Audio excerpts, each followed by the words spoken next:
ایک مرتبہ حسن مجتبی جب ختمی مرتبت کی بارگاہ میں ہزاروں صحابہ کرام کے درمیان تشریف فرما تھے اور صحابہ کرام ختمی مرتبت کا بیان سن رہے تھے، سب کے سب ہمتن گوش تھے، انہی کے بیچ میں امام حسن مجتبی تشریف فرما تھے، لیکن بجائے اپنے نانا کا بیان سننے کے کیا انداز ہے کہ اپنی ٹھوڑی مبارک کے نیچے اپنا ہاتھ رکھا ہے اور اپنی کوہنی ہاتھ پر ٹیکے وہ برابر آسمان کی طرف دیکھ رہے ہیں کہ اسی اسنا میں عام اور خاصہ کے مورخین نے اس روایت کو بیان کیا کہ اسی دوران میں ایک صحابی جو آپ کے پہلو میں بیٹھا تھا بہت دیر سے امام حسن مجتبی کی طرف گھورے چلا جا رہا تھا، دیکھتا رہا، پھر اس کا پیمانہ صبر لبریز ہوا، بالآخر جب اس کا پیمانہ صبر چھلک گیا، ایک مرتبہ آگے بڑھ کے کہا فرزند رسول ٹھیک ہے آپ رسول اسلام کے فرزند ہیں،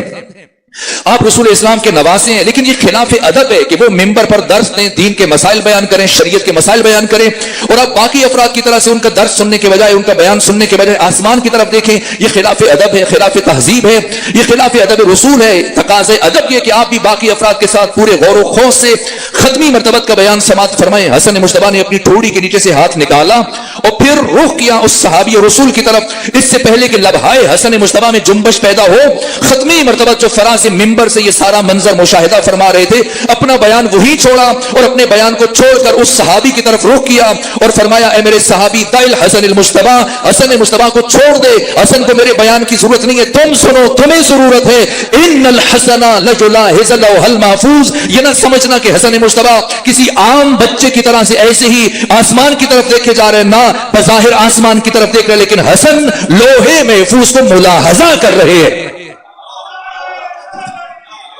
یہ نہیں فرمایا مطالعہ کر رہے ہیں، مطالعہ اگر کوئی زمین پر بیٹھ کر لوح محفوظ کا مطالعہ کر لے یہ بھی کم شرف نہیں ہے، لیکن یہ حسن کا تعارف نہیں بن سکتا۔ پیغمبر نے نہیں فرمایا کہ ان الحسن لجطالع لوح المحفوظ، فرمایا نا ان الحسن لجلاحظ لوح المحفوظ۔ مطالعہ الگ ہوتا ہے، ملاحظہ الگ ہوتا ہے۔ مطالعہ کسب علم کے لیے ہوتا ہے، حصول علم کے لیے ہوتا ہے، یعنی اپنی جہالت کو کم کرنے کے لیے، اپنی جہالت کو برطرف کرنے کے لیے ہوتا ہے، اس لیے انسان مطالعہ کہ اس کے علم میں اضافہ ہو جائے، لیکن ملاحظہ کبھی بھی علم میں اضافے کے لیے نہیں ہوتا، بلکہ ملاحظہ تصدیق کے لیے ہوتا ہے، ملاحظہ تائید کے لیے ہوتا ہے کہ جو علم میرے پاس ہے، جو علم یہاں لکھا ہے، ان میں اینیت ہے، وحدت ہے، یا اسنینیت ہے، دوئیت ہے، افتراء۔ اور اب یہ شاگرد خدا میرے درس میں بیٹھ کر اسی لوح محفوظ کا ملاحظہ کر رہا ہے کہ جو علم اللہ نے میرے سینے میں دے کے بھیجا ہے اور جو علم اللہ نے لوح محفوظ میں رکھا ہے، ان میں وحدت ہے، اینیت ہے، یکسانیت ہے، جو توحیت اور افتراق اور جدائی ہے، یہ مقام حسن مجتبی ہے۔ ملتان کے جب وادیاں کے وہ مومنین کی جو سارا دن روزہ رکھنے کے بعد اور پھر کسی حد تک تھکاوٹ کی کیفیت میں بیٹھ کر سوچ میں پڑ جائے کہ ختمی مرتبت نے کیا فرمایا، نہ عرب اور حجاز کے علم و ادب اور لسانیات کی دقتوں اور باریکیوں پر نگاہ رکھنے والے، فصاحت و بلاغت کی شیدائی، جیسی فراز ممبر سے ختمی مرتبت کا یہ لفظ سنا، یہ غیر معمولی لفظ تھا۔ اگر پیغمبر یہ کہہ دیتے کہ ان الحسن لجطالع لوح المحفوظ، تب بھی اسے تحمل کرنا دوسروں کے لیے بہت سخت تھا، لیکن کیا فرمایا، لجلاحظ۔ وہ جو لجطالع اور لجلاحظ کا فرق دقیقاً سمجھتے تھے۔ ایک مرتبہ پیغمبر یہ کہہ کے آگے بڑھ گئے اور اپنا بیان جہاں چھوڑا تھا وہیں سے شروع کیا، لیکن وہ مجمع جو سراپا حیرت بنا ہوا ہے، اب پیغمبر اپنا بیان آگے لے کے چل رہے ہیں، لیکن ان میں چیمیں گوئیاں شروع ہو گئی۔ یہ چھوٹی بات نہیں ہے، اب یہ سوچا جا رہا ہے ختمی مرتبہ سے متعلق کہ شاید اپنے نواسے کی محبت میں احساسات، جذبات اور عواطف کی روح میں بہہ گئے، جوش خطابت میں یہ جملہ کہہ دیا۔ ہاں، پر جو اہم مسئلہ ہوتا ہے وہ گھروں میں، بازاروں، ہزاروں صحابہ کرام کی موجودگی میں یہ غیر معمولی بات تھی۔ ادھر صحابہ کرام گھروں کو گئے، اب سارے گھروں میں جہاں 2 افراد بیٹھتے ہیں، 4 افراد بیٹھتے ہیں، خواتین کے ساتھ مرد بیٹھ رہے ہیں، یہی بات چل رہی ہے۔ یہ پیغمبر نے کیا کہہ دیا؟ اور پھر دوسرے روز حسب معمول وہی صحابہ کرام محضر ختمی مرتبت میں آئے، لیکن آج پیغمبر نے عجیب کام کیا۔ شاید پچھلے دن والی بات صحابہ کرام شمع رسالت کے پروانے بھول جاتے، لیکن آج ختمی مرتبت نے وہ کام کیا کہ اگر کوئی بھولنا چاہے تب بھی نہ بھول سکے۔ غدیر سے پہلے غدیر بنائی، اور وہ نواسا جسے ہر روز اپنی محفل میں بٹھاتے تھے، آج پہلی مرتبہ اسی نواسے کو اٹھا کر ساتھ لے آئے اور اپنی گود میں بٹھا کر ختمی مرتبت نے اپنا بیان شروع کیا۔ اور جیسے جیسے لوگ پیغمبر کی بات سن رہے ہیں، پیغمبر کی آواز سامعین اور حاضرین کے کانوں سے ٹکرا رہی ہے، لیکن سب کی نگاہیں حسن مجتبی کے چہرے پر گڑی ہوئی ہیں۔ یہ کیا بات ہے؟ کل پیغمبر نے احساسات اور جذبات کی روح میں بہ کر اتنی بڑی بات کہہ دی، اور آج اپنے بیٹے کو, اپنے نواسے کو اپنے ہمراہ ممبر پر لے گئے. بھلا ممبر کیا اپنے بچوں کو اپنے ہمراہ لے جانے کی جگہ ہے؟ لیکن پیغمبر نے ان چہروں کی برہمی کو نظر انداز کرتے ہوئے اپنے بیان کو آگے بڑھایا اور گفتگو جاری رکھی, یہاں تک کہ ابھی پیغمبر گرامی اسلام کا بیان چل رہا تھا کہ اسی محفل میں ایک بزرگوار تشریف لائے, اور جیسے ہی وہ بزرگوار پیغمبر کی بس میں داخل ہوئے, ختمی مرتبت نے کھڑے ہو کر حسن مصطفیٰ کو سینے سے لگایا, کھڑے ہو کر 2 قدم آگے بڑھ کر اس شخصیت کا استقبال کیا, معانقہ کیا, مصافحہ کیا, اور اس کے بعد استفسار کیا, بتائیں کیسے آنا ہوا,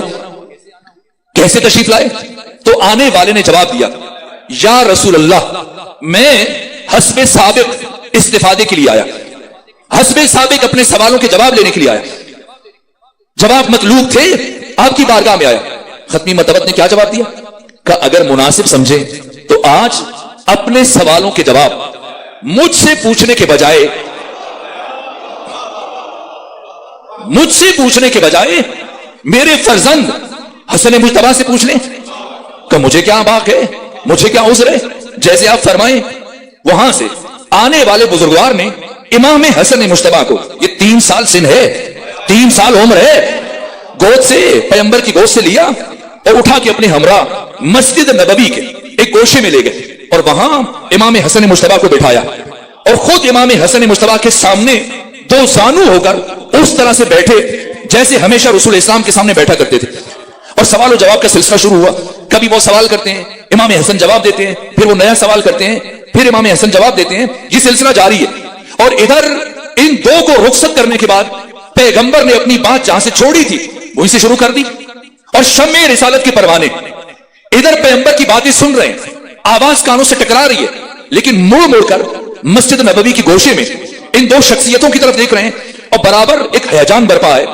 ذہنوں میں, ذہنیتوں میں ایک طوفان برپا ہے کہ کل کیا کہہ دیا اور آج کیا ساتھ لے کے آگے, اور اتنی معتبر شخصیت کی اٹھ کے اس کا استقبال کیا, اور پھر خود جواب دینے کے بجائے ایک بچے کی سپرد کر دیا. بھلا وہ پتہ نہیں کیا پوچھ رہے ہوں گے, اور یہ بچہ کیا جواب دے رہا ہوگا. اسی کچ مچ کی کیفیت میں, اسی الجھاؤ کی کیفیت میں مسلسل تجسس بڑھتا چلا جا رہا ہے, اور پیغمبر چہروں سے ان ساری کیفیتوں کو بھانپتے ہوئے خاموش ہے اور اپنا بیان آگے بڑھا رہے, نظر انداز کیے ہوئے. اور یہاں تک کہ وہ بزرگوار جو بس میں رسالت امام میں حاضر ہوئے تھے اٹھے اور امام حسن مصطفیٰ کو لے کے آئے. ادھر پیغمبر نے بھی اپنا درس ختم کیا, اور ادھر آنے والے نے امام حسن مصطفیٰ کو دوبارہ پیغمبر کی گود میں رکھا, رکھنے کے بعد شکریہ ادا کیا اور جانے لگے.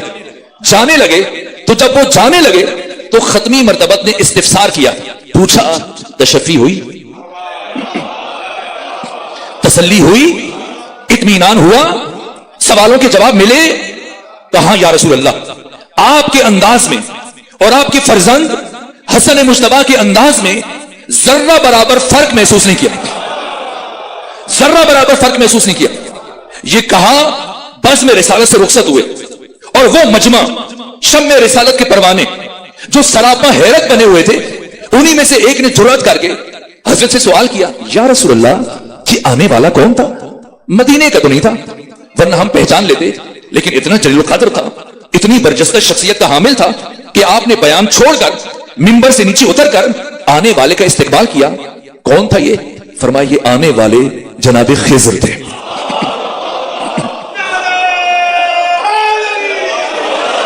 خضر تھے.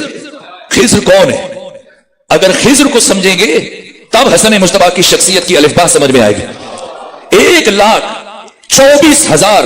انبیاء میں سے 313 رسول ہیں, اور 313 رسولوں میں سے نبی وہ جس پر وحی آئے لیکن اس پر تبلیغ واجب نہ ہو, رسول وہ کہ وحی کے ساتھ ساتھ اس پر تبلیغ دین بھی واجب ہو. تو 313 رسول ہیں 1,24,000 نبیوں میں سے, اور ان 313 رسولوں میں سے 5 رسول اولي العزم ہیں,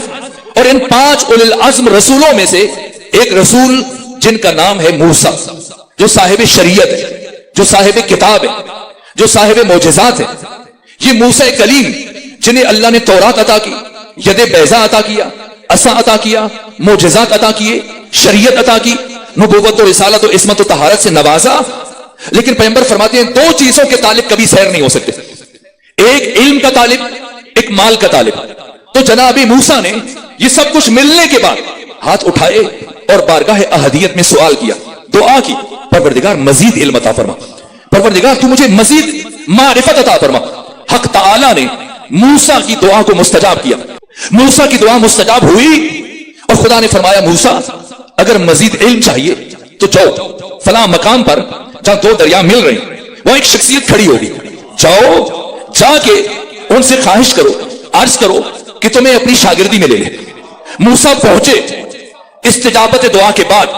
اس مقام پر دریا کے کنارے تو کون کھڑا تھا؟ خضر، جناب خضر۔ کون جا رہا ہے؟ 5 اولی العزم رسولوں میں سے ایک، صاحب شریعت، صاحب کتاب، صاحب عصمت و طہارت و نبوت، موسیٰ کلیم۔ جب شریعت مل چکی، رسالت مل چکی، نبوت مل چکی، مزید علم اور مزید معرفت کے لیے جب پہنچے سامنے خضر کھڑے تھے۔ بتایا مجھے بھیجا گیا، کہا مجھے پتا ہے آپ کو بھیجا گیا سیکھنے کے لیے، میں سکھانے کے لیے آمادہ ہوں، یہ قرآن ہے، لیکن میری شرط ہے کہ آپ کو میرے ساتھ چلنے کے لیے تحمل دکھانا پڑے گا۔ اگر بھی صبری کا مظاہرہ کیا تو میں آپ کو خود سے الگ کر دوں گا۔ موسیٰ کلیم نے کہا آپ مجھے صابرین میں سے پائیں گے، میں آپ کے ساتھ چلوں گا اور تحمل کا مظاہرہ کروں گا۔ اس شرط کے بعد مدرسہ خضر میں داخلے کی جو شرط تھی وہ تحمل اور برداشت تھا۔